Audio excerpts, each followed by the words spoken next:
శనివారం సిఐటియు రాష్ట్ర కమిటీ ఇచ్చిన పిలుపులో భాగంగా యాదాద్రి భువనగిరి జిల్లా కలెక్టరేట్ ముందు ధర్నా కార్యక్రమాన్ని నిర్వహించడం జరిగింది. ఈ ధర్నా కార్యక్రమాన్ని ఉద్దేశించి సిఐటియు జిల్లా అధ్యక్షుడు, కార్యదర్శులు దాసరి పాండు, కల్లూరి మల్లేశంలు మాట్లాడారు.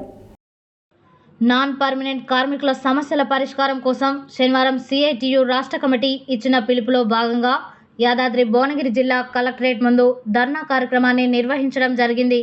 ఈ ధర్నా కార్యక్రమాన్ని ఉద్దేశించి సిఐటియు జిల్లా అధ్యక్ష కార్యదర్శులు దాసరి పాండు, కల్లూరి మల్లేశంలో మాట్లాడుతూ ప్రభుత్వ రంగంలో 25 నుండి 30 సంవత్సరాలుగా పనిచేస్తున్నప్పటికీ నేటికి ప్రభుత్వ ఉద్యోగుల రెగ్యులర్ చేయలేదని, దీనికి గ్రామ పంచాయతీ కార్మికులు నిదర్శనమని తెలియజేశారు. వెంటనే ప్రభుత్వ రంగంలో పనిచేస్తున్న వారిని పర్మనెంట్ చేయాలని డిమాండ్ చేశారు. జిల్లాలో గ్రామ పంచాయతీ, మోడల్ స్కూల్, వంట సిబ్బంది, అవుట్సోర్సింగ్ ఏఎన్ఎంలకు 5 నెలల నుండి 11 నెలలుగా వేతనాలు పెండింగ్లో ఉన్నాయని వెంటనే విడుదల చేయాలని డిమాండ్ చేశారు.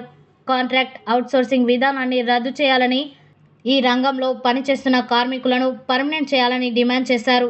ఈ కార్యక్రమంలో గ్రామ పంచాయతీ యూనియన్ రాష్ట్ర వర్కింగ్ ప్రెసిడెంట్ పైల గణపతి రెడ్డి, రాష్ట్ర మహిళా కన్వీనర్ పొట్ట యాదమ్మ, సిఐటియు జిల్లా ఉపాధ్యక్షులు గొరిగె సోములు, జిల్లా సహాయ కార్యదర్శి బోడ భాగ్య, మాయా కృష్ణ, తుర్కపల్లి సురేందర్, గడ్డం ఈశ్వర్, మిషన్ భాగీరథ యూనియన్ జిల్లా అధ్యక్షులు సిహెచ్ శ్రీను, జిల్లా కమిటీ సభ్యులు గంధమల్ల మాతయ్య, బందెల భిక్షం, పుష్పాల గణేష్, పోతరాజు జహంగీర్, జిల్లా నాయకులు యాదగిరి, నకరకంటి రాము, చెక్క రమేష్, మల్లేష్, తూటి వెంకటేష్, రమ్య, స్వప్న, మంజుల, సరిత తదితరులు పాల్గొన్నారు.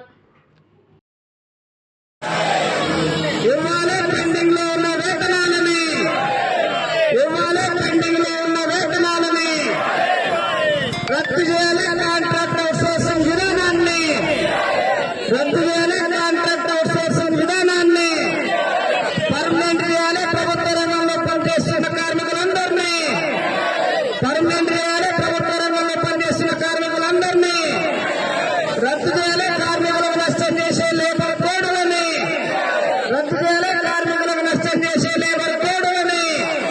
జిందాబాద్ జిందాబాద్. మోడల్ స్కూల్లో పనిచేస్తున్న వాళ్ళకి వేతనాలు ఇవ్వాలనే ఆలోచన ప్రభుత్వం వస్తలే. ఎందుకు అనంటే ఇప్పుడున్న పోటీ ప్రపంచంలో వీళ్ళు కాకపోతే ఇంకోళ్ళు చేస్తారని చెప్పి ప్రభుత్వం భయపెట్టిస్తున్న పరిస్థితి ఉన్నది. మన వాళ్ళేం భయంతో ఉండి ఏం చేయాలని ఆలోచిస్తున్నారు. అందుకే వాళ్ళ సిఐటిగా అందరినీ కలిపి ఏకం చేసి ఈరోజు ధర్నా కార్యక్రమానికి రావడం జరిగింది. ముఖ్యంగా ఇవాళ ఇక్కడున్న ఏఎన్ఎం సోదరిమణులు, జిఎన్ఎంలు, బిఎస్సీ నర్సులు, ఎంపీహెచ్డబ్ల్యూ చేసినారు.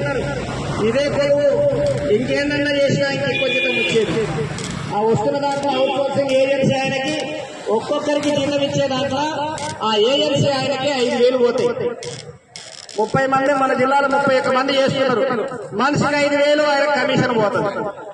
వీళ్ళకి వచ్చేది 27,000. అది కూడా 3 నెలలు 4 నెలలు పెండింగ్ ఉంటే ఎంత చెట్టుకంత గాలన్నట్టు ఆ వస్తున్న పైసల చిట్టీకో, ఖర్చులకో, పిల్లలకో అందరికీ అట్లాంటి వసూలుబాటు ప్లాన్ ఉంటుంది. అవి రాకపోయేసరికి నీళ్ళకెళ్ళి తీసిన చేపలక గిలగిలాడే పరిస్థితి ఉన్నది. వాళ్ళ జీతాలు టైంకి రాకపోతే ఇక్కడ పరిశ్రమ కార్మికులు ఉన్నారు, మన ప్రీమియర్ సోదరులు, మిగతా కంపెనీకి సంబంధించిన సోదరులు. ఇవాళ కొత్త చట్టాలు తెచ్చిన ప్రభుత్వం కార్మికులకు సంఘాలు పెట్టుకునే హక్కు ప్రశ్నార్థకం చేసేది. అదే టైంలో ఫిక్స్డ్ టర్మ్ ఎంప్లాయీని తీసుకొచ్చి 2 ఏళ్ళు 3 ఏళ్ళు కంపెనీకి ఎంత అవసరం ఉంటే అన్నేళ్ళే పని చేయిస్తాడు. తర్వాత హక్కులు వర్తించవు. అట్లాంటి విధానం కూడా అందులో వచ్చింది. వీటన్నిటికీ కారణం లేబర్ కోడ్లు. ఆ లేబర్ కోడ్లను రద్దు చేయాలి. ఇప్పుడు 8 గంటల పని ఉన్నది కదా. మామూలుగా కూలిపోతే ఎన్ని గంటలంటే పని 8 గంటలు. ఇప్పుడు మోడీ సార్ కొత్తగా తెచ్చిండు, 8 గంటలే చేస్తే దేశం మొదలబోతలేదు, ఎక్కువ మంది కష్టం చేయాలి, ఎక్కువ కష్టపడాలి. ఎన్ని గంటలు? 12 గంటలు కష్టం చేయాలట. 12 గంటలు కష్టం చేయాలి. మీరు బాగా 8 గంటలు చేసి నిమ్మలంగా దాచుకుంటారు, అట్లా కుదరదని చెప్పి 12 గంటలు చేసి. మరి ఇప్పుడు కంపెనీలో కార్మికులకు అది వర్తిస్తే ఎంత ప్రమాణం? మనమేమో ఇప్పుడు గ్రామ పంచాయతీ అమ్మలు ఊడుస్తుంటే రోజు మొత్తం ఊడిసినా మాకు 500, 1000 కూడా గిట్టుబాటు. 300 కదా. మన కనీసం రోజు 1000 వస్తున్న పరిస్థితి లేదు ఇక్కడ పనిచేస్తున్న కార్మికులు. కానీ మనమేం పేదోళ్ళం ఎట్టున్నాం. నిన్న మొన్న ఒక ఆయన పెళ్లి అయింది, మీరు టీవీలో పేపర్లో చూసి ఉంటారు. బొంబాయిలో అంబానీ కొడుకు పెళ్లి చేసి ఆ పెళ్లి చేస్తే ఇప్పుడు నేను మాట్లాడినంత సేపే ఒక పాట పాడటానికి అమెరికా నుంచి తీసుకొచ్చిండు. పాట పాడినందుకు ఆమెకు 200 కోట్లు ఇచ్చిండు. 200 కోట్లు పాట పాడినందుకు. ఇక పెళ్లికి వచ్చిన వాళ్ళ గడియారం ఇచ్చిండు. ఆ గడియారం 2 కోట్లు. ఒక గడియారం ఇస్తే 2 కోట్లు. నాకన్నా విలువడు ఆయన కోసుకున్నాం అందరికి, మనకు విలువడు. ఆ పెళ్లి కార్డు ఆయన ఇచ్చిన ఒక్కొక్కరు పెళ్లి కార్డు 6.5 లక్షలు. ఆ కార్డు విలువ మనం కార్డులు ఇస్తాం, 6 రూపాయల కార్డు, 5 రూపాయల కార్డు, మనదైతే 6.5 లక్షలు. అంటే మోతాదు తక్కువ. అది ఇక తర్వాత 10 లక్షలు 20 లక్షలు అంత విలువ చేసే కార్డులు ఉన్నాయి. ఆయన పెళ్లికి చేసే ఖర్చు మన రాష్ట్రంలో ఉన్న గ్రామ పంచాయతీ కార్మికులందరికీ 26,000 జీతం చేసి సంవత్సరం ఇచ్చినా ఒడవలని పైసలు అవుతున్నాయి. మొత్తం అంత ఖర్చు 12,000 కోట్లు చేసిందంటారు. కొంత మీడియాలో 5,000 కోట్లు చేసిండు ఖర్చు అంటున్నాడు. ఇలా ఈడ ఉన్న గ్రామ పంచాయతీలకు కానీ, లేకపోతే మిషన్ భగీరథ కానీ, మన మోడల్ స్కూళ్ళు కానీ, ఏఎంలు కానీ, మధ్యాహ్న భోజనం కానీ అందరికీ ఉన్న జీతం డబల్ చేసి ఇచ్చినా ఒడవలని పైసలు ఒక పెళ్లిలో ఖర్చు చేసిండు సార్. అంటే అంత డబ్బున్నాయని మన దగ్గరనే ఉన్నాడు. ఆయనకు మోడీ వర్తిస్తాయి, మనకు మోడీ సార్ చట్టాలే వర్తిస్తాయి. మనమేమో పేదలే అయిపోతున్నాం, వాళ్ళేమో మరింత బలిసలు అయిపోతున్నాం. పాతకాలంలో అనేది కదా, ఏదో ఉన్నం తీసి పీటేస్తారు అన్నట్టు ఇప్పుడు వాళ్ళు పీటలు వాళ్ళకి వేస్తున్నారు. పేదోళ్ళకి వేస్తలేరు, పేదోళ్ళు పట్టించుకుంటలేరు. అందుకే వాళ్ళ పేదోళ్ళందరం ఏకమయ్యి మా బతుకులు మారాలనంటే ఈ అవుట్ సోర్సింగ్ విధానం తీసుకొచ్చి ఎట్టి చాకరీ చేయిస్తున్నారు.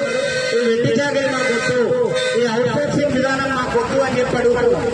ఇక్కడ కలెక్టరేట్ లో ఇంతకుముందు ఏదో 22 అక్కలు వాళ్ళ పనిచేసే వాళ్ళు కూడా మనోళ్ళే, మన యూనియన్ కార్మికులే.